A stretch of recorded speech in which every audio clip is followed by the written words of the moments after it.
teach us, no? Knowledge is really coming in us. So we better use this knowledge in order to become what is really God designed for us. So Hosea chapter 4 verse 6 is all about that we are teaching and we are guiding and we are doing the leadership using the word of God. So that will not be perished. Ano po yung ating last lesson? The last lesson we have is share your inspirations. No? Be an spiritual influencer. Yun po yung pinaka-main issue po nito. But the first one that we study about the essential of the development of a leader, you discover yourself, which is you are limitless. No? Because our source is limitless, therefore we are also limitless in doing what is even the impossible things. No? Then the next one, after discovering yourself, of course, vision will come.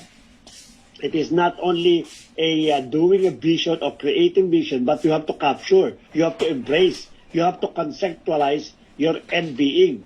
Yung pinaka-conclusion po natin. Because God declared that we are more than conqueror, therefore that is your end being. So we have to conceptualize and we have to visualize this vision. The next one, after we have the vision, we have to share the inspiration. No? Because vision drives people to do things. Kaya yung inspiration po natin, be an spiritual influencer. Marami po ngayon ng social media influencer, no?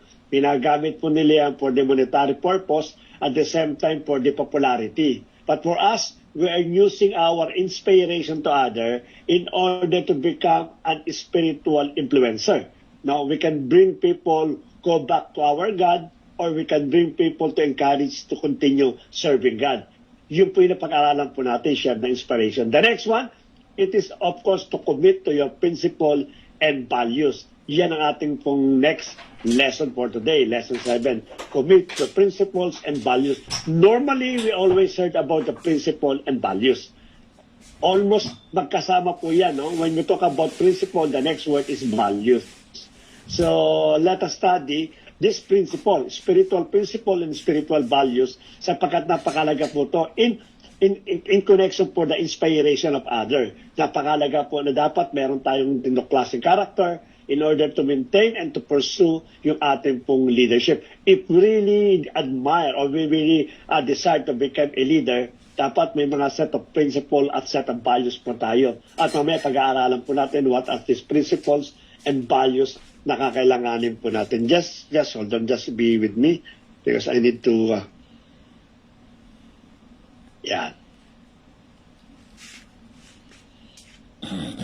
just hold on. Time out. Yan. Okay. Let us proceed for our study. The strong enemy of not fulfilling your vision is what? Anyone can guess. You have a vision. What the strong enemy in order not to fulfill your vision?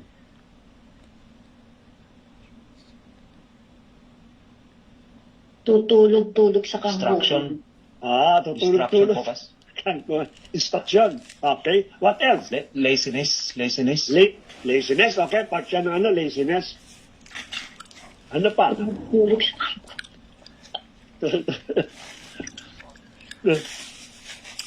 The number one enemy of not fulfilling or to stop embracing or achieving your vision is what?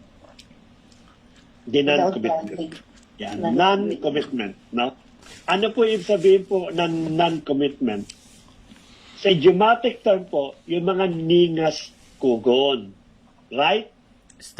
They wanted to start, no? They are burned, no? They are on fire. Then suddenly, ayoko na, I don't want to continue anymore. That's ningas kugon. You want to commit to the music ministry, then after some small difficulties, some discouragement, or maybe some conflict with the other members of the music ministry, then suddenly stop ka na. That is ningas kugon. You wanted to involve in the transport ministry, nakita mo that the price of the gasoline is becoming high, nag-stop ka na rin. That is ningas kugon. No? There is no such commitment. Alam niyo, the last time that we attended to the seminars ni Pastora, meron silang project doon. What's the name of the project, Mama? Advance. Advance, no? At ang sabi doon, the advance is very effective, no, very simple, very essential for the Christian growth, but the only problem is commitment. Now, we started for a few weeks, started for a few months, then after that, hindi na attend, they will not attend it anymore, they will not participate. So commitment is the best na panglaban po natin in order to continue yung ating pong sinimulan, no? Our vision, our admiration na to become a leader. Dapat po malalim yung commitment po natin. And this commitment shall not be based on people is pushing you. Sabi nga, no? Paulit-ulit po to. We will not push anyone to commit themselves kasi later on magbe-burn out lang yan eh. This commitment should be out of the inspiration, no? Maganda kasi pagka-inspiration kasi sapagkat pa nagkaroon po tayo ng commitment, definitely magkakaroon po tayo ng magandang leadership.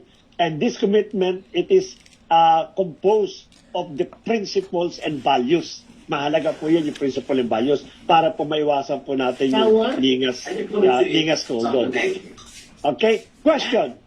Normally, what are the reasons of being ningas kugon? Ano ba yung pinaka-main reason? Bakit may mga ningas kugon lang? What do you think?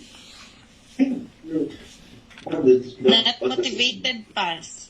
Yan, it is not motivated, no? Parang feeling lang. Gusto lang. Because nakita niya na yung palang yung mga kanta ng praise and worship, yung palang praise and worship leader, ang dami palang pumapalakpak dyan, no? Everyone is wanted to set the hand.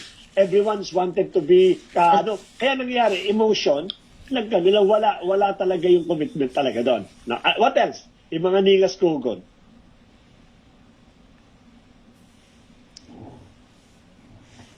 Ano po, boss, may takot? Oh, fear. Of course, kasama din yan, fear. Kaya pagka dumating sa punto na nagkaroon ng problema, nagkaroon ng fear, umaayaw din po nag-stop. Any more? Any more? Pwede magdagdag? To add more? Tulog-tulog sa kangkungan. Ulit. Stagnation. Pastora, what is that? Tulog sa kangkungan? Sabi ni Sister Dorothy, discouragement daw. Discouragement, of course, yeah. So maganda rin malaman natin that the person getting involved in a vision or, a training for the leadership, dapat he knows what are the things that he get involved. Kasi if you just only out of the emotion nga, out of the yung sudden lang na impulse ng puso po natin, but you really don't know what is the what you are trying to get involved. Dapat we should prepare all these things, not only for the for our body, our spiritual, but everything that we have. Kinakailangan nakaprepare po tayo doon. Sapagkat napakasad po na malaman that you started the leadership or you started for the ministry, then suddenly nag-stop po tayo. We know a lot of friend na when they started, it's very, very on fire. No, we have an instrumentalist on fire, then suddenly, without any reason, nawala na lang po bigla. No? Ito yung mga ningas hugon. At ang masakla pa ito, Nag-enjoy ulit sa kasalanan. ang masakla pa nito, they're trying to justify. Stagnation. Kuya, because ganyan. Ano sabi mo kaya, Manny? Pagiging stagnant. Stagnant na pinakano po niya. Ang magiging sa tanya stagnant talaga. At hindi lang po yan, magkakaroon po sila ng cold heart, no? Matigas na puso. And it's very difficult, no? Nabubuo na po niya yung pride. Yung mga ningas tungkol. Kaya dapat nga, before we jump into a leadership, dapat talaga medyo nahasa ng konti. Even though it is not a perfect na nahasa, but at least, na-trim na yung mga bagay na nagkakaroon ng pabigat sa kanya in order for him to prepare for the leadership. Yan po dapat natin iwasan. No? A good leader must have a character that has been tested, proven and established as being faithful and trustworthy. Ito yung mga taong the moment that you rebuke them, no? openly or secretly harsh or medyo mellow, but still they continue serving God. Ito yung mga tested na talaga. They know already.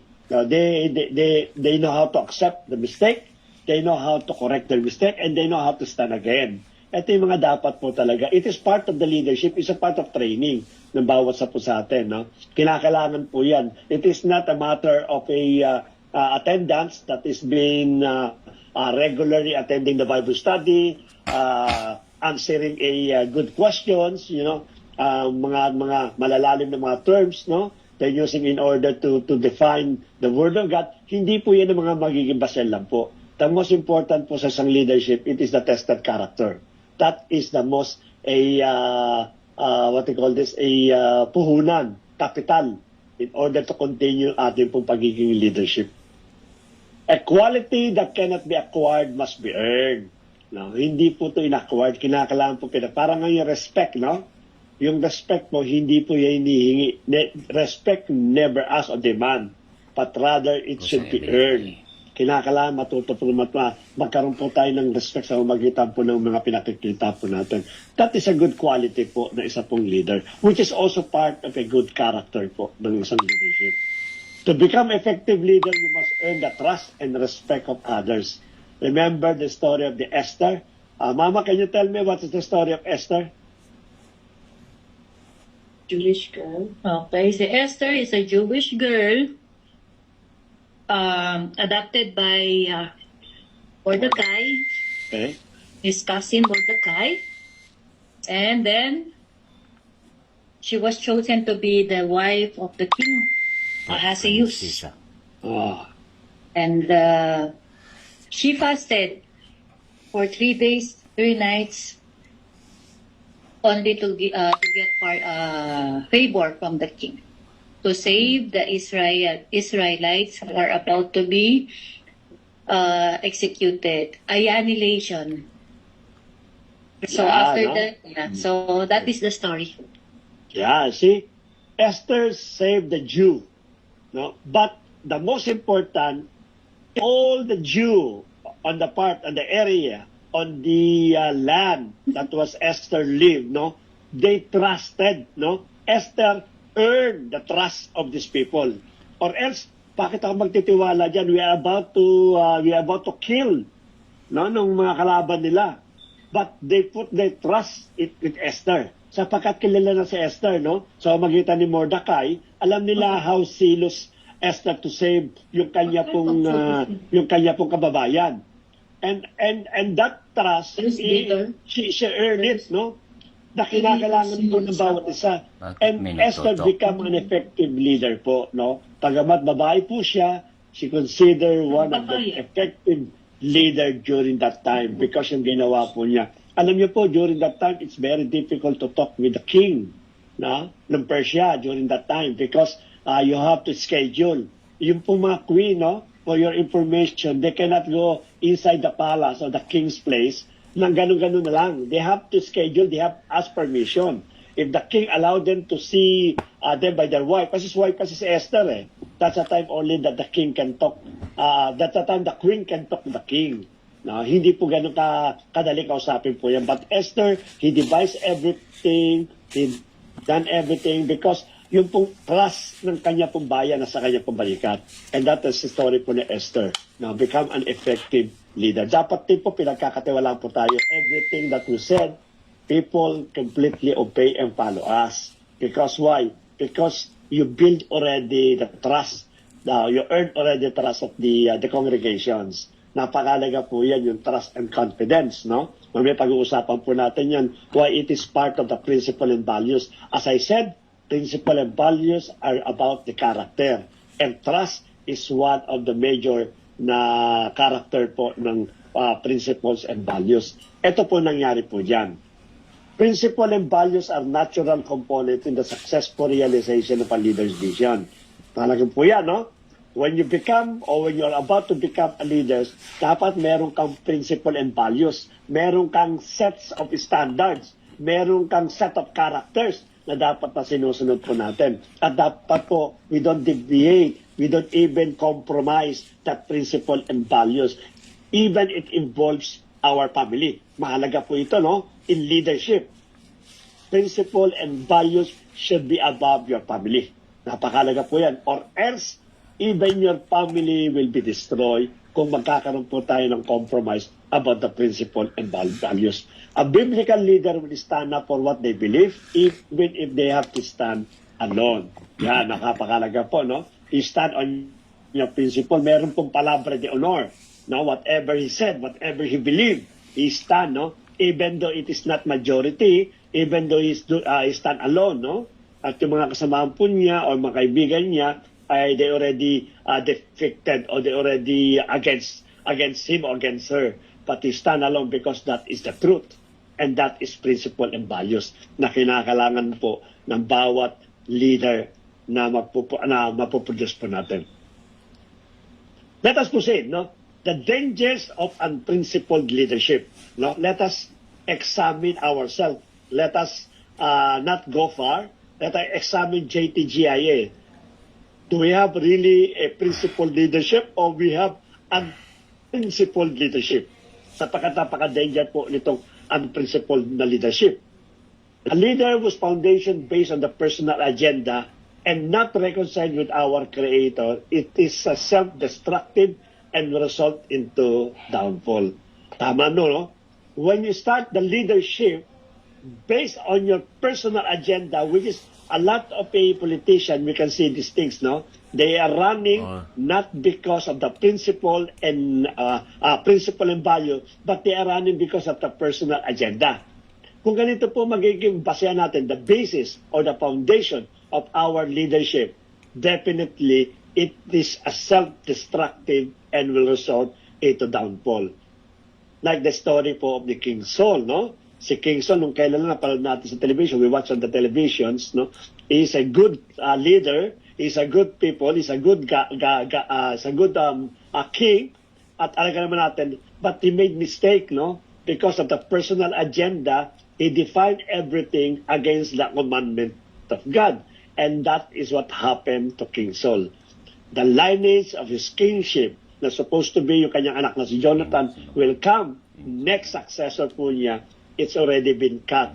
No, na-stop na po kay King Saul yung kingship. Hindi lang nagpatuloy po yung kanya pong leadership. Na just only for one mistake. And that is disobeying the word of God.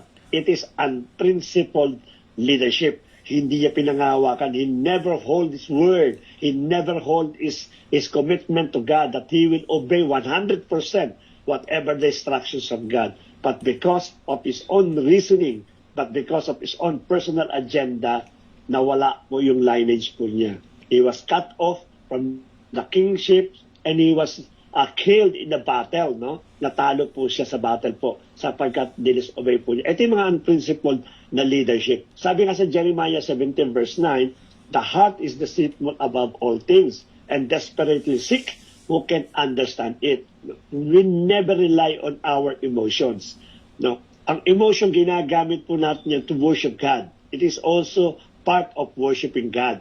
But it is not completely reliable when it comes about doing what is God's commandment for us. Na sometimes or most of the time, nagkakaroon po yan ng conflict, no? Nagagamit natin yung ating pong pagiging very emotional when it comes to dealing sa ating pong Lord, when it comes to dealing ng mga consequences po at mga scenario sa bawat buhay po natin, na because of our heart, nagagamit po natin ito against the word of God. Marami po yan, no? A lot of people already left their faith because of love. As I said, meron kami kakilala, they are doing everything, they are deacon and deaconess, because na nagkaroon sila ng pang-ibig, umibig yung isa naman hindi siya umibig, and then suddenly, ay hindi natuloy yung relationship. What happened for them is they left the church and they never continue. No, at marami po tayong mga kakilala po at makakilala po ninyo every time that they fail sa kanila pong relationship or they're trying to court a woman sa church po at nabasted po sila, the next po yan, hindi mo na makikita po yung lalaki. You never see the guy anymore in the church. No? He might be look for another church or he will just, forget about his faith. Ito yung mga bagay na ito na dapat maingat po tayo.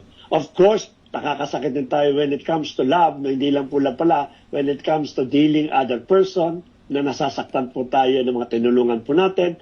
Everything we support them, no? Sa church, no? We understand them, we understood them, we give them support, finances, spiritual, everything. You even part ng kanila pong healing spiritual, but suddenly they will leave the church. Ito mga bagay ito sometimes yung nakakasakit po. But we should never be emotionally about sa mga nangyayari sa kapatiran. Or else, mapupunta tayo sa Jeremiah 17 verse 9. Let us always fix our eyes and our faith to God, that whatever happened inside the church, it is beyond our control.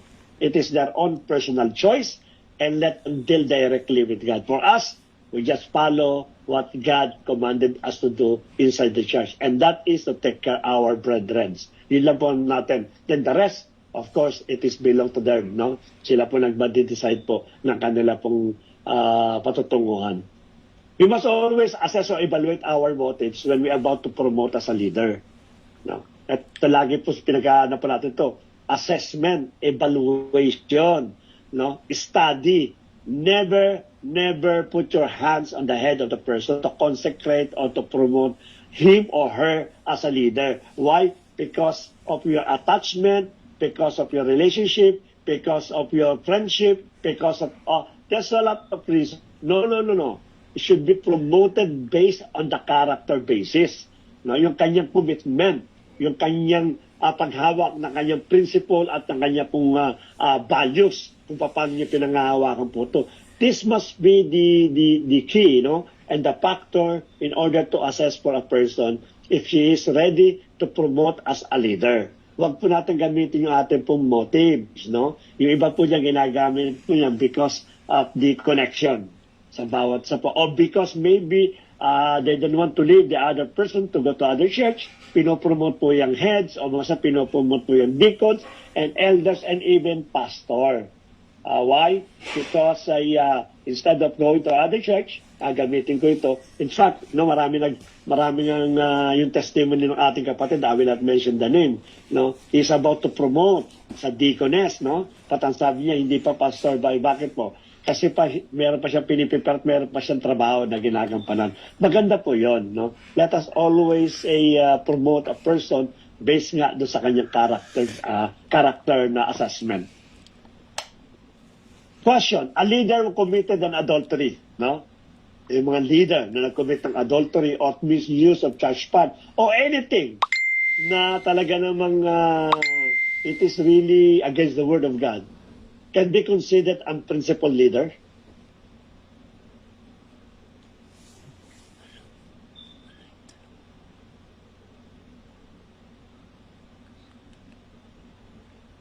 No, No? Why? natisod lang. Sabi mo, no? Hindi ko consider sila, nga pala, natin lang daw, sabi ni Pastora. Anyone with add? They are unprincipled leader, yung mga nag-commit ng adultery or maaaring gumamit ng mga church fund misuse or maaaring nag-commit ng division sa church. Yung mga nag-commit ng division, hindi natisod yun. Sinasadya yun. Anong aliw din ako kami kaya So, sige po, answer po. I need one or two. Kasi These people are principal. Okay. Daddy, if we talk about principle person, he will stick to that principle. Whatever happens, whatever the reason or circumstances that he might be in that situation, he will still stick to that principle. Same as Joseph. Whatever difficulty he was facing during that time, he stood in the principle that he will only open his mouth when people are talking against his God. He will continue to obey the Lord. So, kung nagkakamali tayo because we are really considered unprincipled Kung yun ang terminology, kung kukunin natin yung example ni Joseph. Yeah. So, sagot if you mo, no?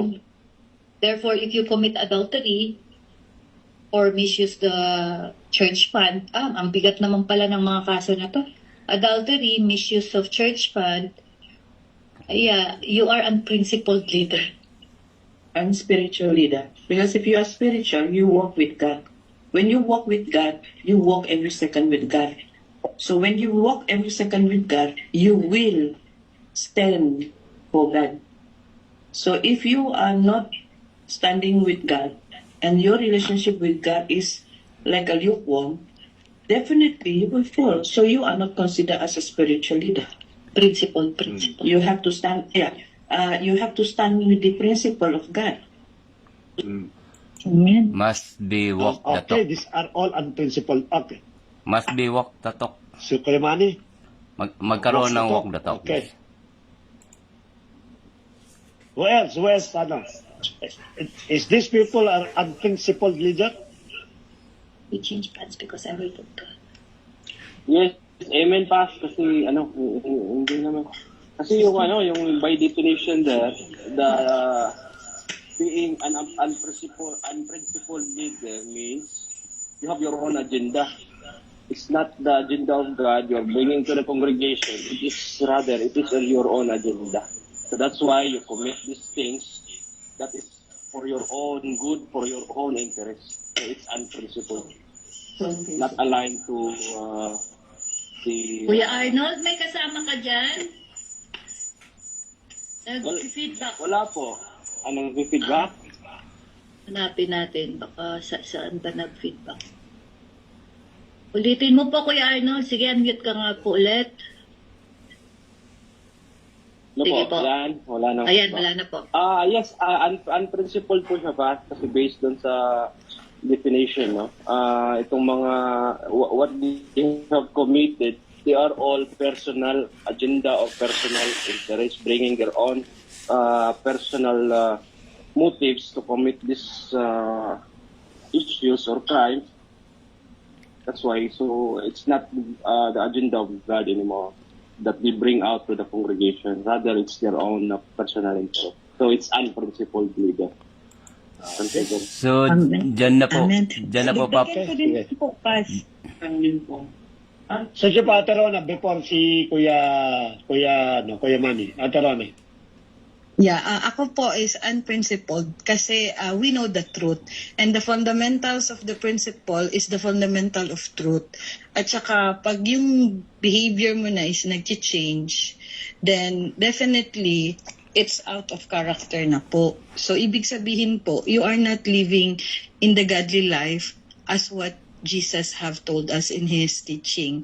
That we have to deny our flesh and deny the sin. So, kung yun na yung nagiging foundation natin, then we are not principled person na dahil principle is based on our fundamentals and the fundamental truth of the Word of God. So, I think it's unprincipled na po. The moment that you become immoral, you are not principled anymore.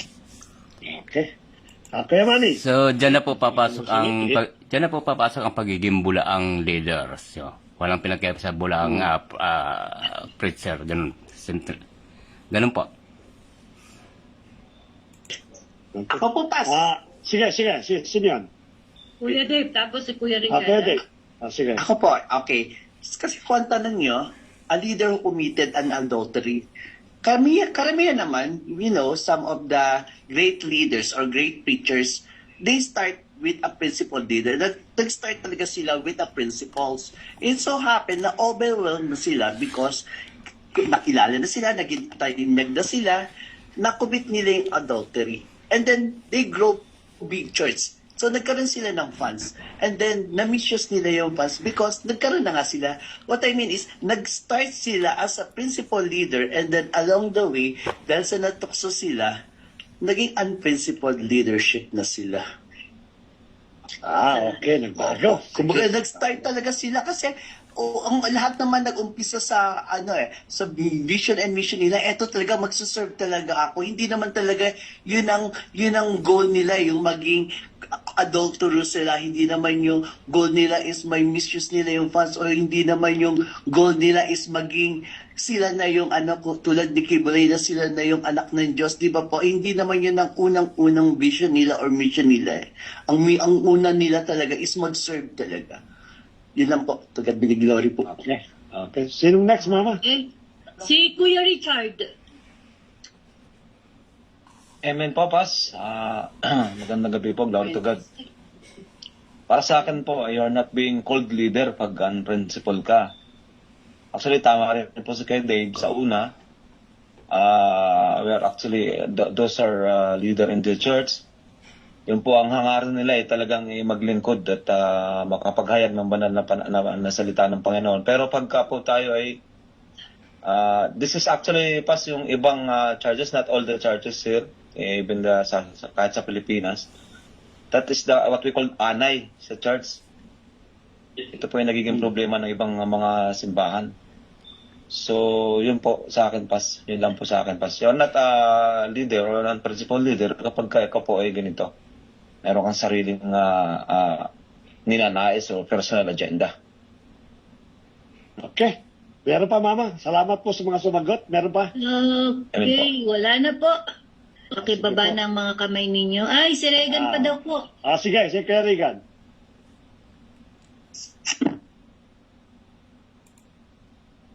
Kuya Regan. Ulitera. That's it. Oh, nawala si Kuya Regan. Nawala po si Kuya Regan. Balik na lang. Yan. Unmute na siya. Pero walang boses. Wala siyang sound eh. Kaya habang inintay natin. Hello po. Good evening. Ayun. Yan. Meron na po? Meron na po. Oh, sorry, naglolo ko yung yung earphone ko.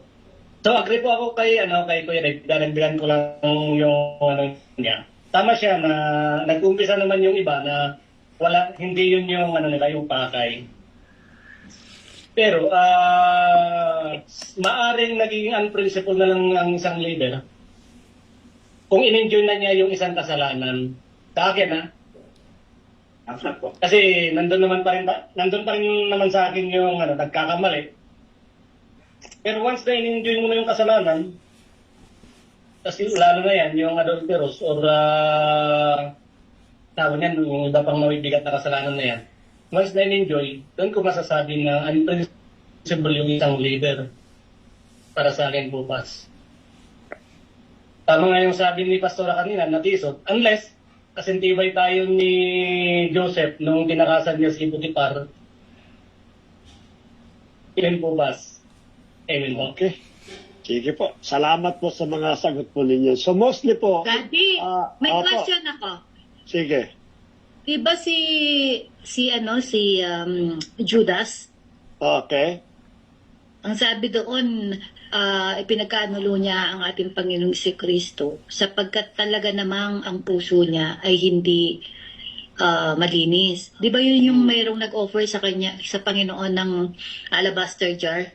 Sabi niya, bakit sayang yung pera na yan? So sabi doon, hindi naman talaga siya concerned sa mga mahirap. Ang puso niya lang talaga masama. At siya nga ay nangungupit sa pera ng panambahan. So pero kasama siya sa mga disciple, but I don't think he stand in the principle of truth and yung integrity. Parang nagbigay ka ng example na si Judas kasi yun sa question na ito. Apo. Sige. Okay. Sagutin po natin. So mostly po ang nadinig kong sagot, those people na nag-commit po ng adultery, misuse of charge fund, or anything, no? Anything that is, binanggit ko kanina, anything that is really committing sins or crime sa ating pong Panginoon, ito po yung mga taong ito ay considered ba unprincipled leader. At mostly, sagot daw po, bawat sa atin, it is really unprincipled. Because of the word, or because of the word ng mga kasalanan, adultery, misuse of funds, and so on, etc. Now, my question is David, it is unprincipled or principled leader? Principle. No, unprincipled. Bakit nasabi Unprincipled pass. si David? Okay. Yeah, he ang ano kasi ni David Pas, 'di ba? He has the follows God's heart. Okay. Okay, but among in his doing, he is immorally he is immoral, kaya nga siguro hindi inalaw ng Panginoon na siya ang mag-build ng temple because he has blood in his hands. At saka, marami rin siyang nagawang mga pagkakamali na, kasi nga pag sinabi natin integrity and principles, is you are doing the right thing even no one is watching. Integrity. Hindi lang dahil for the show or dahil, so God is always sees the intention and our heart. So, I think David is a good leader, but I don't think he is a principled one. Okay. Any violent reaction? Violent. Violent na lang. Violent. Ang sabi daw ni, it is not a principled leader. Is unprincipled, yung binanggit ko po ganyan rito. So, any violent reaction about David? Amen po, Pas. Okay, sige, Kuya Richard. Opo, para sa akin po, based in my natutunan about David. Kasi po, para sa akin, agree po ko Yatron. Kasi po, una, instead na suportahan niya, kasi di ba po, natukso siya ni, tawag na to, ng asawa ng kanyang general.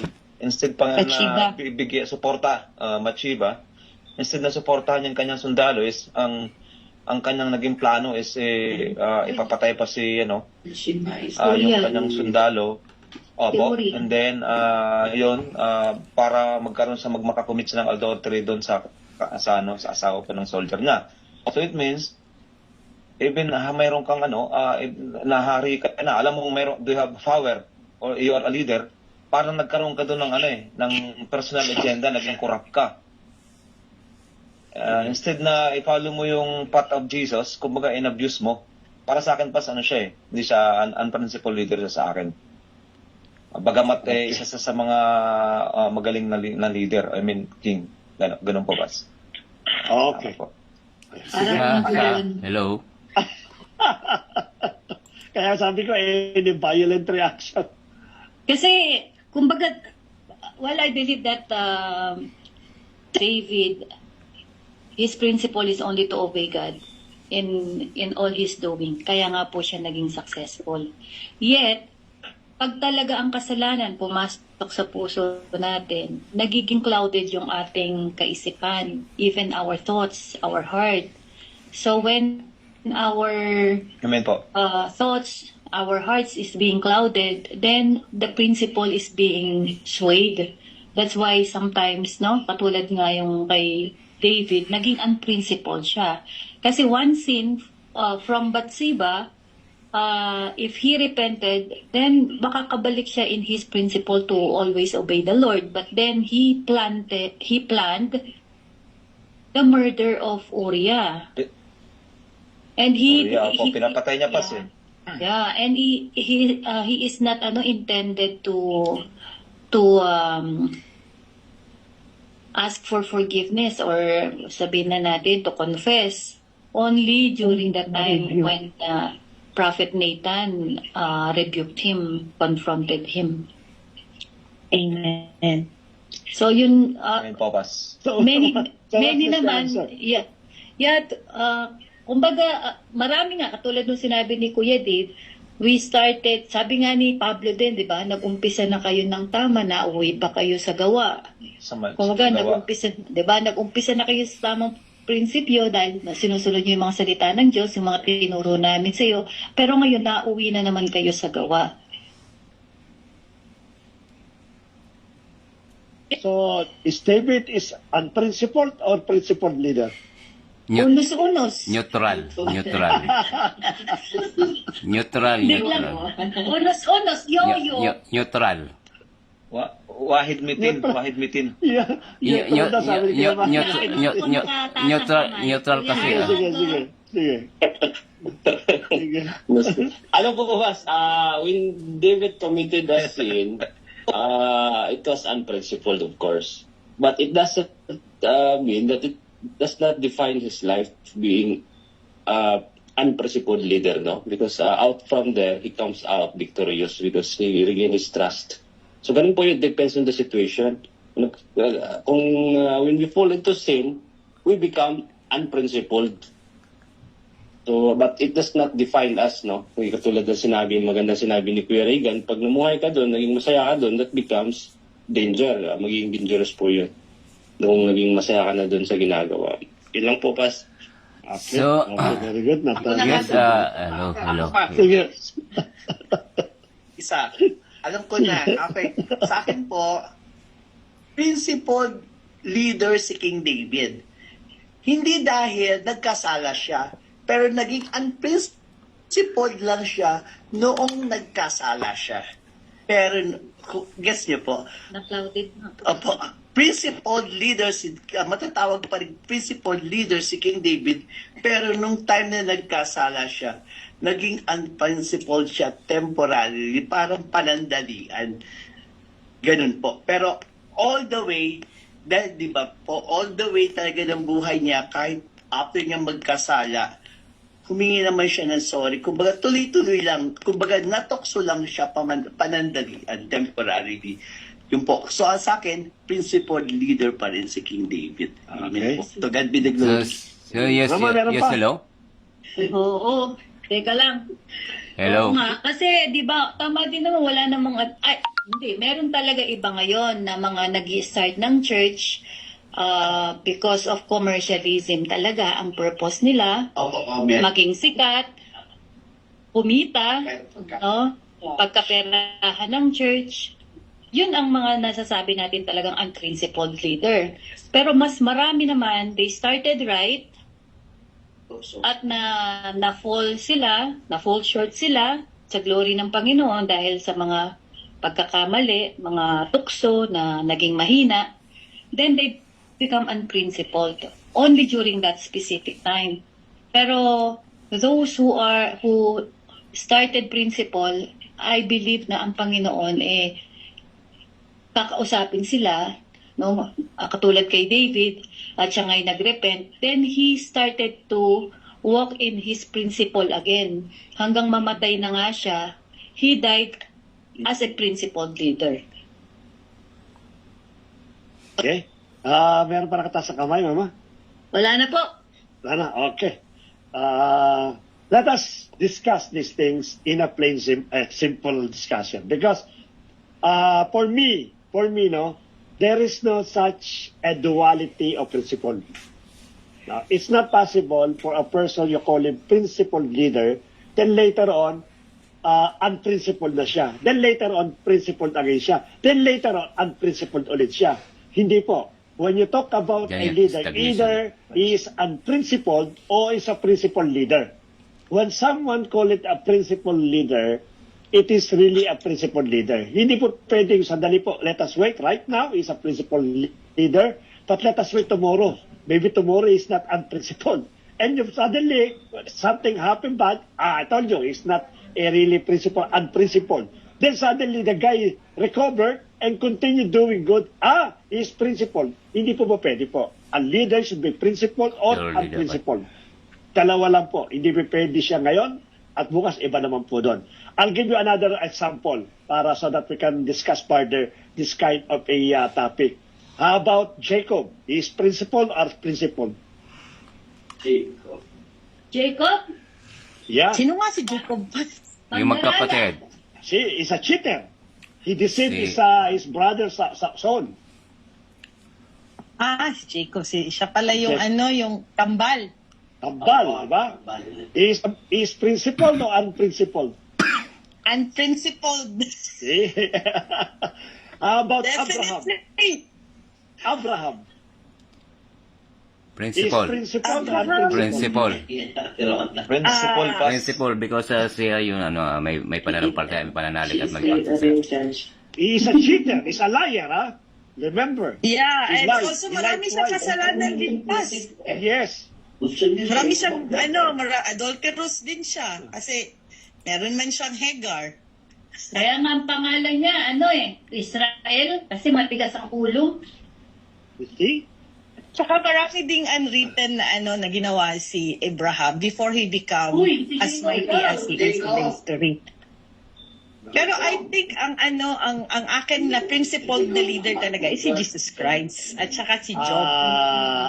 Now let us talk about these things, okay? Let us talk about this thing. Because the problem, when you hear the word principle, you are connecting it into Positive. perfection. Positive. And that is the reason why Sister Rona suddenly he think about the name of Jesus Christ. Why? Because Jesus Christ is perfect. Amen. So, if perfection definitely connected with the principled leader, ang tanong ko ngayon, sino ngayon ang principled leader sa buong mundo ngayon? Wala po. No one, Wala. right? No one. Wala. Lahat po naging servant ni God ay gumawa ng kasalanan. See, Amen. that is the problem when defying about the principal leader. Let us stick with the definition of principal leader. What is the principal leader? The principal leader is the one is really maintaining and meron siyang set of guidance and rules sa kanya pong buhay. But it doesn't mean na that person will not commit mistake or sin. Amen. Right? Lahat tayo nagkakasala. But definitely, because if no one is, we call it a principal leader, definitely no one is right to teach about leadership. Even myself, I am not worthy to teach leadership because I am principal leader. So what is really principle in a biblical meaning? Meaning that person is living with a set of rules. No? Nagkakaroon po siya ng pagkakamali, but he's not waving. Hindi niya pinapalitan, he's not waving, he's not altering the values and principles sa kanya pong buhay. Okay, nagkamali ako, but my principle still distincts. No, ito pa rin yung principle ko, it never changed. That is a principle leader. So definitely, si Joseph, si David, si Jacob, and so many Bible character na tinawag po mga Moises. great man of faith. These are all principle leader. Yan ang pinakano po niya. Bakit po? Let me open my next slide so that we can see it. Leadership is a matter of inspiration. Principal leader is a matter of inspiration based on the character. No? Ability to bring people to God. But remember, leaders are human being too. Wag natin gawin parang Jesus Christ sa sarili po natin. I can commit mistake, I can commit sin. No, anytime I can commit sin. No, but I'm not bragging that I should commit sin. But definitely in one point of my life, I have to commit. I will commit sin. But it doesn't mean that I am unprincipled leader. No, I'm still embracing the core value. I'm still embracing the set of standards in my life. Pero nagkamali po ako. Marami pong ganyan. James Swaggart, nagkaroon po ng adultery po yan. But after ng kanya po katulad ni David, no, he came back powerful. No, ang sabi nga ng isang leader na si yung other leader? Bible Yung matanda, yung matandang leader. Yung napanood lang natin nung kailan? si Billy Graham. Billy Graham. Ang sabi ni Billy Graham, nung a lot of Christian community, are insulting or even, mocking Jimmy Swaggart, nung tinanong po si Billy Graham, what can you say about the sister? Because, Jimmy Swaggart is a very famous, powerful evangelist po yan. No, napakalaki po ng parte po na ginawa sa mundo po ng taong ito. But when Billy Graham interviewed about what can say about what happened to Jimmy Swaggart, you know what is a very inspiring to what he said? He told me that this guy is a man of God. Sabi niya ganun, yung lahat daw po na nagmamak sa kanya, be fear, sabi niya, be fearful. Because you are not mocking the guy, you are mocking God, the God that called him. Wait for his return. Sabi niya nga doon nadapa na siya. Why should we continually apakan, no? Yung yurakan pa Bawal siya. pa. Ibaba pa, down. Yan. We are one body. We should lift up this guy. Yeah, he committed adultery. He fell. But let us be a part of ang kanyang recovery. Ang sabi po niya. And look at, sabi niya, one day, that's a prophetic. Sabi niya, once he came out from the solitary place, napagand nag-solitaire po siya solitary. Look at this guy. He's become more powerful before. And this what happened to James Haggard after ng kanya pong confinement with the Lord, which is the same with the David. When he came out, he became a very powerful leader. Now, it doesn't mean that this guy, when he committed adultery, is unprincipled leader. No, the principal leader is still there. Nagkamali lang yon na tao. No, but definitely the principle is there. Yung kanyang ini-embrace, no, nahuli sa kanya ini-embrace, but doesn't mean na hindi na po niya tinanggal niya na yung kanyang principle sa kanyang buhay. So, let us remember that the word principle doesn't connect it to the perfection. Because if you try to look the perfection being called as a principal leader, no one among us, except only the Lord Jesus Christ, will be worthy to call principal leader. No? Marami po yan. I hope it clears everything sa ating pong Amen. Okay? Araw na para. Amen po. So, Okay. so Pas, Okay, sige pa. question lang, Pas. So, Okay. yung narrative na a righteous man will always fall, but the essence of coming back, yung pagtayo ulit, ang pinaka kinalulugdan ng Panginoon.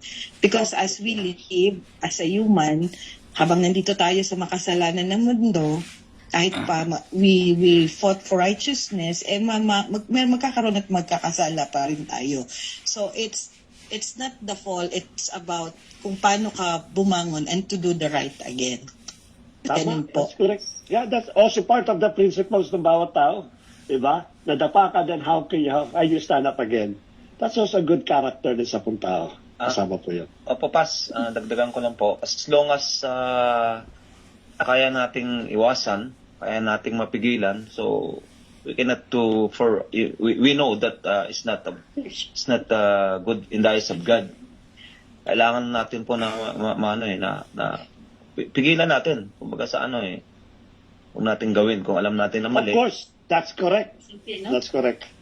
Sabi Diyan nga po natin kasi that we are called to become. Opo.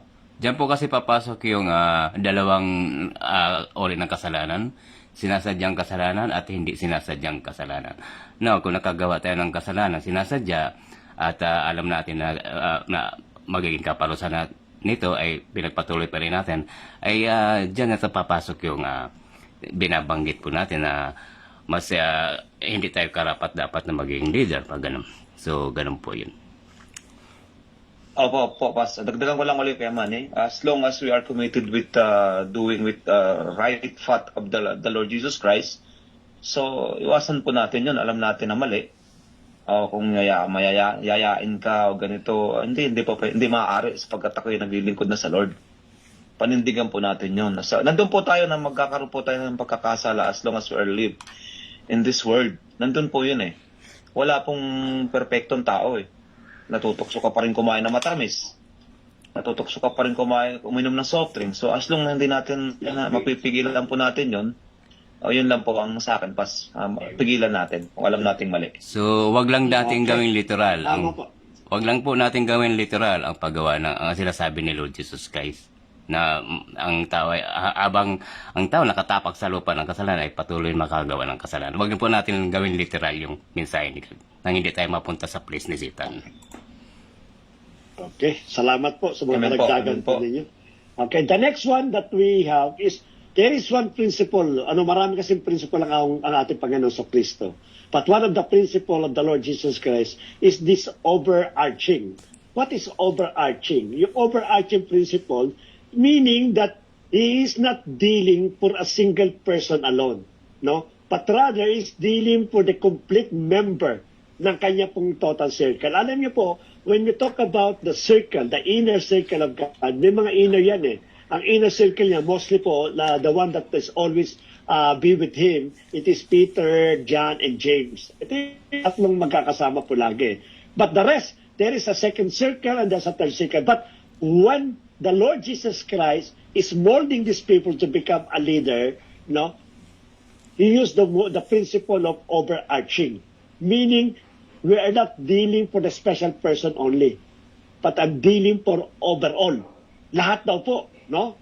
And I saw a lot of brethren sa ating pong Jesus Tagaytayan na meron ganitong klaseng principle na overarching. It might be unknown for them na meron pala silang ganitong principle, but it shows in their life, no? I'll give you one good example and I will like to give glory sa ating pong Panginoon. Si Kuya Arnold, no? When he's teaching about the music, he's not only dealing with Kuya Ramil. Kuya Ramil, of course, they have in one tune, you know, or kaya kay Kuya Richard, because they are both very good in musical instrument. But look at Kuya Arnold, no? He is an overarching principle. He is involving everyone. Basic ang nalalaman mo sa instrument or kaya sa music, kanto ginano mo, but he is catching everyone, no? And catching everyone, encourage everyone to do more, not single out, no? Na kuya, gatugay mo. No. Hindi po ganun ang principle pa ng ating Panginoon. Kaya ito tinuro po niya. And I would like also to adopt this kind of principle, not only for me, but for the rest of us. Now, because we are developing not a single leader, but we are developing a lot of leaders. Kaya dapat yung principle po natin overarching, dinidevelop natin lahat. Ano po yung sinabi po rito? Leadership is all about service and not be served. Sa Matthew chapter 20, 25 to 28. Iba sabi, I came here not to be served, but to be at service. Dapat po ganon. Hindi ka lang naglilingkod sa isa, but rather you are doing everything.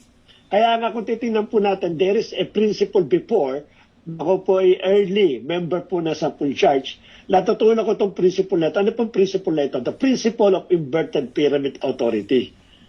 Ano po yung principle of inverted pyramid authority? And this kind of principle, we are using it right now in Jesus the Great I Am. Before I live doon sa pyramid na scam, pyramid na authority, no? Na kung saan the one on top, it is pointing the triangle, it is the head pastor. Kano po dati pinapala. Kaya yung mga sa baba, bilang base, mga members, ministry, mga workers, deacon, elders, etc., pataas po yon. But because of the Lord Jesus Christ teaching sa Matthew chapter 20 to 25 to 28, no, it is wrong. It should not be pyramid, but the inverted pyramid authority. Paano natin makikita ito? I'll show you one photo so that we can see what is the difference between the inverted and the other one, which is the normal pyramid. This is the turning leadership, the upside down, no? The left side, it is the pyramid authority, which normally this is what we are doing, no? It is about to control. No, it will go to controlling. Why? Because kasi isa lang yung pinaka-nag-o-ano nagko-command He is the highest, no? And mostly po, makikita po niyo sa mga mega churches, mga international na mga super churches, no, nakikita po natin ito. The pastor, he has the servant, no? Iba yung nagpapaypay sa kanya, iba yung nagsusubo ng pagkain, iba yung naghahatid ng sinelas niya, iba yung naglilinis ng bahay niya. This as the controlling. No? Ito yung normal na pyramid na kung saan it is the head pastor is the one to be served. No? Hindi po siya nagsibibigay ng service. Siya po yung pinagsisilbihan. Siya yung pagkadating sa mga pagkain, after the church, no? After the service, ang gagawin po nila is they will separate a very nice kind of food, set of food, and they will just only give it to the pastor. And the rest ng congregation, it is the normal food. And that is the pyramid, and that is controlling, and that is very dangerous. No, malaman natin ba, marami po dyan na yung isang sekta, one of the secta, sectarian, or a denomination sa Pilipinas, no, lumabas na po yung mga babae. Na sabi nila, iba pa yung nagsusuklay, iba pa yung nagtututbrush, at iba pa yung nagmamasahe sa gabi, iba pa yung kasipig sa gabi, iba-iba. They are serving the pastor because of this kind of authority. No? Right? Because of this, binago yan ng Lord, ayaw ng ganyan authority. It should be inverted. the upside down pyramid. The head pastor is the one that carrying everything. And that is empowerment. Dito po talaga dapat. At ito po yung ginagawa po natin. Dito po, we are not practicing a solo boss, a solo manager, but rather we are serving all. If the pastor is really serving, therefore, it will inspire everyone on top to be served also. Kaya yung pong Matthew chapter 20, 25 to 28, yun po yung mangyayari po. No, we are not here to be served, but rather to be at service. At yun ang ginagawa po natin, each every one of us. Pastora is cooking, pastora is cleaning, and a lot of leaders, is doing their part. Ito po, empowering po yan. Kaya dito po dapat ganitong klaseng overarching principles ang dapat pong ginagawa po natin. Maliwanag po yung ating pong May dadagdag po kayo sa about illustration? Diyan papasok yung tulungan. Or shall we continue? Diyan po papasok ang tulungan sa isang panambahan. Tama. Kabalikatan, no? Yes. Yan ang pinakano po yan, tulong-tulong po. Kaya instead na nakikita po natin dito, sasabihin po ng ibang churches, the head pastor will be like kawawa because he is at the bottom, no? He's doing everything. He's like alipin yung pastor. But to be honest, in reality, this inverted, the upside down leadership, it is really the one that the one designed by the Lord Jesus Christ. Hindi po mahirap mo, Pastor po dyan, sabi ni Kuya Manny, nagtutulong-tulungan. No? It will be less burden, less stress ang mangyayari po dito rather than sa controlling po. Yun pong gagawin po natin. At yan po ang pinapractice po natin dito. No one is above the Lord Jesus Christ. All of us are the servant of the Lord Jesus Christ. It's a matter lamang po ng position at ng names ang naghihiwalayan po sa bawat sa po sa atin. So tuloy po natin.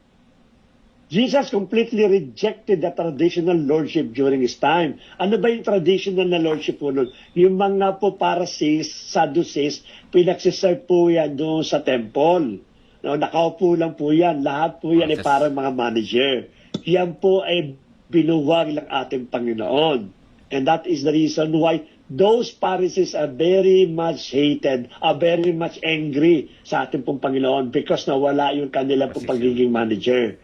Na binuwag ng ating pong Panginoon. Sabi nga po sa Mark chapter 9, 30 to 35, and they came to Capernaum, and when he was in the house, he asked them, what were you discussing on the way? Because if yung pong mga preceding, yung above the verse po nito, nagtatalo-talo sila. Who is the greatest among us? Who will be the right hand of the Lord Jesus Christ? Who will be in the left hand of the Lord Jesus Christ? Who will be the kanang kamay, etc. They're talking about who is the best, who is the greatest among them. No? The Lord Jesus Christ heard that commotions. There is a single out, nagsi-single out mo yung bawat isa in order to promote themselves that they are much better compared to others. Ayaw ng Panginoon yun. Yung kanyang principle is overarching. Lahat dapat, no? If we want to become greatest, dapat to lahat sama-sama kayo. So ito po yung sumunod po noon. After they're discussing these things, they're thinking that the Lord Jesus never heard what they're discussing. Umupo po sila sa Capernaum. At sinabi nga rito, and when he was in the house, he asked them, what are you discussing on the way? Ano ba pinag-uusapan ninyo? But they kept silent because alam nila mapapaya sila. Kung sasabihin, Panginoon, I'm Peter, I'm the best, no? I'm John, I am the beloved, etc., etc. Marami magkukwentuhan po ng ganon. But they keep silent because they know that the Lord Jesus Christ never practiced yung single out nga na pangalan. No? They keep silent, sabi po doon, and they argued with another about who was the greatest. Yun talaga pinag-arguan nila. At ang sagot ng ating Panginoon, and he sat down and called the 12. And he said to them, if anyone would be the first or become the greatest, he must be the last of all and servant of all. Yun po ang greatest, no? Yun po yung principal leader that you are serving for all, not only serving the pastor. Pag ganyan yung pastor, nagsiserve ka because gusto ka makita ng iba na, uy, si pastor pinagsiserve niya. No, you have to serve also your co-believer. No, hindi mo kinakailangan mag-serve sa mga leader. Even your own believer, kahit bago, mas maganda nga mga bago. you have to serve them because ang sabi ng ating Panginoon, we are the servant of all. No? At ang sumunod pa dyan na titingnan po natin, the Lord Jesus Christ washed their feet. Inugasan po yung paan ng mga apostles, mga disciples po niya.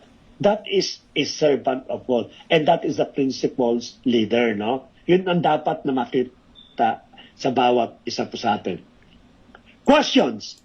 How to avoid partiality in the church?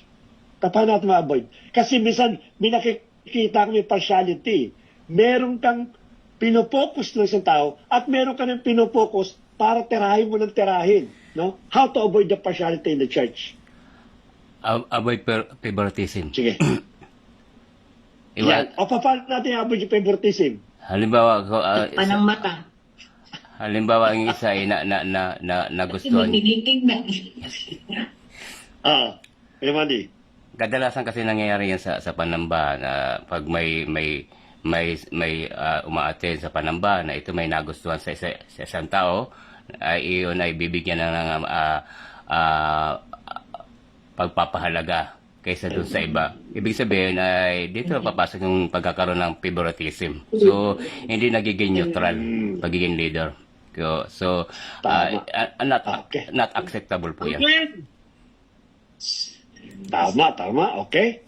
Sino pa? Paano? Para maiwasan natin. Baka maybe we already practice partiality here o favoritism sa church natin. Para maiwasan po. Ano bang Sino pa? favoritism? Already mentioned. Favoritism daw, sabi ni Sister D. Yeah, avoid. How can we avoid favoritism? Sabi ko nga po, takpan ng mata kasi may tinititigan. Hindi. Para walang matitigan. Paborito. Kasi isa sa mga principles and values yan, di ba? Yung to avoid partiality or favoritism. But the question is how? Because sometimes we practice. Okay, Kuya Richard. Opo, dapat po pantay-pantay lang ang pagtingin, walang maliit, walang malaki. Walang mahina, walang malakas. Pare-pareho po dapat. Walang bata, walang matanda. Yun lang. Ayan. Walang bata, walang matanda. Wala po, opo.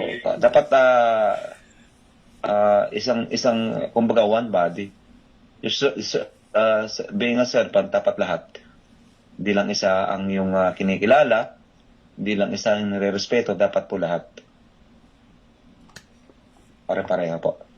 Sige. Magbigay ako ng sample para malaman ko paano sasolvin, no? At para mas mag-widen yung ating discussion. Yung bang, assuming that you have a brethren, no? Two brethren, no? One, it is very madaldal and talking nonsense at nagsalita pa, puro negative. And the other one is an encouraging word.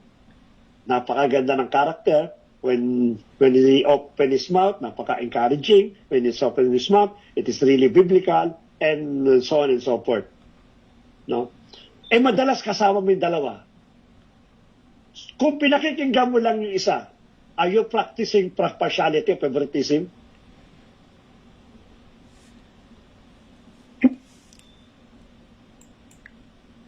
Opo, Yes. Opo, parang sa akin ganun. Kung isa lang pinapakinggan nyo, are you practicing? Okay. Then, kung pinapractice natin ganun yung favoritism o partiality, how can we avoid that? So dito For the leaders Pas- pass or sa lahat? In power. Anyone, because you are about to become a leader. Anyone. For me, pass, for me, my assessment will be, I have to recognize my biases. Ayan, paano mo marirecognize yung biases mo? At paano mo sasabihin? Yun na nga, kailangan kong maging more empathetic and yung more logical and impartial in judgment. Kasi, yun na nga, we as individuals, kahit nga sa parents, they said they love us with the same love, but there is always favoritism. Simply because yung character, every individual has its own character and behavior. So, yung sa akin, siguro, yun na nga, kung ano yung mga biases ko, iaano ko siya, i-determine ko para hindi ko siya maging basis kung sa pag-judge ko sa tao. Kasi kunwari may gusto akong character nitong person na to, and then I will more inclined on my bias, kung ano yung nakikita kong magandang character niya, yun lang din yung magiging set of judgment ko. So I think, yeah, as a person, kailangan din natin na maging more wide ang ating understanding, and we have to look at the other person in a perspective of sa kanilang shoes. Kasi baka meron tayong hindi nakikita sa mga sufferings, trauma, and whatsoever na pinagdaanan nila, and we only see the surface. Okay. No, okay. Dito, Ayun bang sabi ko nga, alimbawa, sige po, Kuya Manny. dito rin papasok pagiging open-minded natin. Nakita na natin positibo sa isang tao, may positibo ng attitude yung isang tao. Doon tayo mag-focus sa may negatibong attitude. Dito maalis sa ating isipan pagiging partial o pagiging favoritism, dahil mas bibigyan natin ng importansya muna i-advise ng mga positibong advice, yung mga may negatibong advice ay may negatibong kaisipan. Now, once nakapakinig siya ng advice natin, magiging kasing positive din siya nung isa na positibo ng attitude, ay silang dalawa ay magiging same na sila. So, ibig sabihin, nagamit natin, naging source of knowledge natin yung isang tao na may positibong kaisipan doon sa may taong negatibong kaisipan. So silang dalawa napagtagpo natin. Ibig sabihin, doon papasok yung pagiging neutral natin sa dalawa. So yun po. So ibig sabihin, nagamit tayo doon sa dalawa tao. So doon po napapasok yung neutrality. Ang sabi po ni Kuya Manny, you have to be more spend time doon daw po sa taong madaldal na nonsense compared to this doon po sa mas maganda po na. Actually, nangyayari po sa church po to, no? Because we are trying to avoid the person. Kasi nga, wala naman ako nadidinig niya, puro negative, wala namang wenta, blah, blah. So, sometimes, we less, no? O we avoid the person, or maybe we're not interested. Pag nagkukwento siya, you show you're not interested para lang po siya. That is also show partiality. No, pinakano po doon. The most important po, sabi nga sa inyo, you have to listen and try to work with that person. Na trabahuin mo siya para naman magkaroon po siya ng knowledge about knowledge about paano maging magandang kanya pong sense na kanya pong pakikipag-usap. So, avoid po ito. Maraming klase ng partiality sa church eh. So, let us say, be vigilant.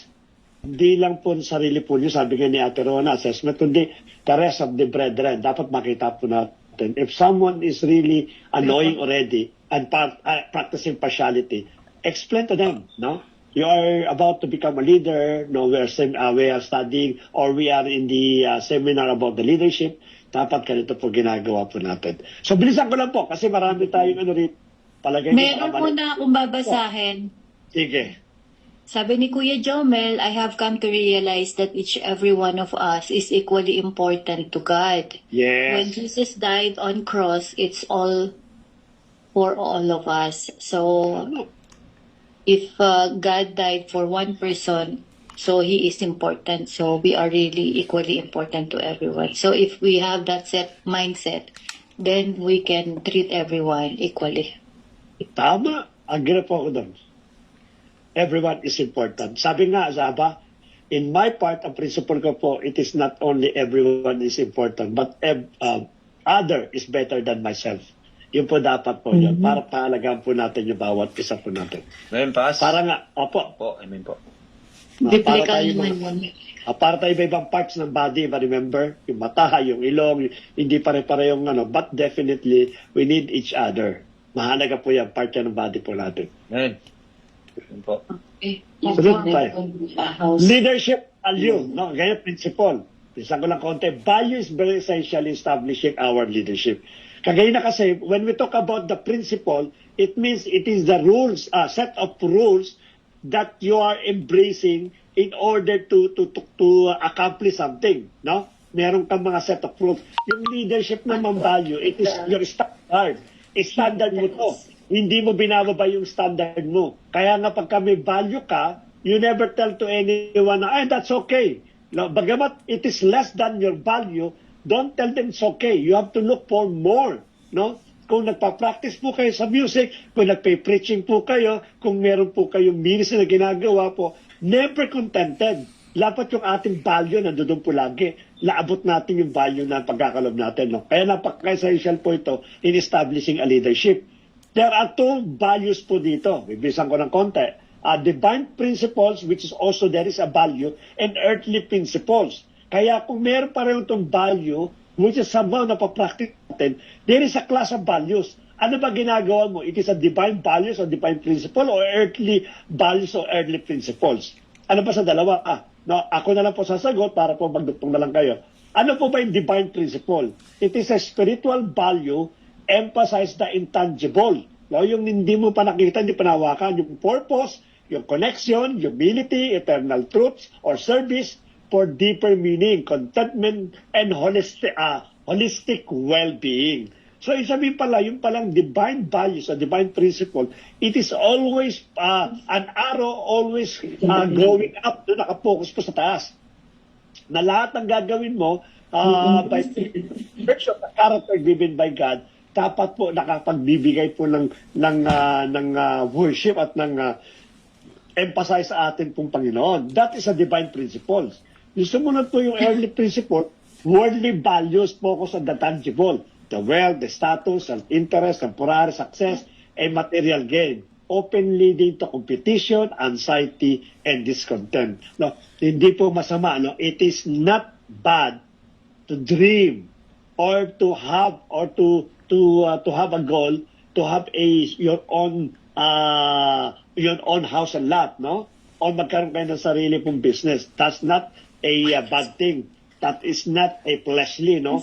But rather, it become bad when everything was focused on that material things. You forgot already the divine principles. So dapat po nakapalas po yan. But when we assess everything, dapat po yung divine principle, mas po yan. No? Itong year 2026, of course, may mga pangarap kayo, may mga dreams, na may mga admiration kayo na gusto nyong gawin. No? Let us always put first and God before doing everything. Ito yung mga values na temporary. Sabi nga ng ating Panginoon, di ba? Do not store treasure on earth, no, but rather store your treasure in heaven. Yan po mahalaga po doon. No? Pwede ka mag-store pa rin yung treasure sa earth, but wag mo kalimutan naman na palagahan lalo yung storing the treasure in heaven. Yan po yung dalawang value po na dapat natin ma-assess. Maybe we are the earthly principles, no? Kaya dapat ma-assess po natin po yan. Value must be above your self-interest and your family. It denies yourself and focus on what is better for many. Darating sa punto, once you are leader, magkakaroon ka ng conflict sa pamilya mo. Yung interest ng family mo. Now, the moment that you do these things, yung family mo masisira, but it will exalt the name of God. Yung integrity at yung value mo mamimaintain po yun. Sometimes nako-compromise, or most of the time nako-compromise pa yung value po natin when it comes to the family. Yung anak po ninyo, yung kapatid ninyo, suddenly may ginawa pong kalokohan sa church, but since you are the leader, tatakpan po natin po yun. Now, bakit? Because you are protecting your family. Therefore, you lower your value. At pag na moment na lower mo yung value po natin, masisira po yung leadership po natin.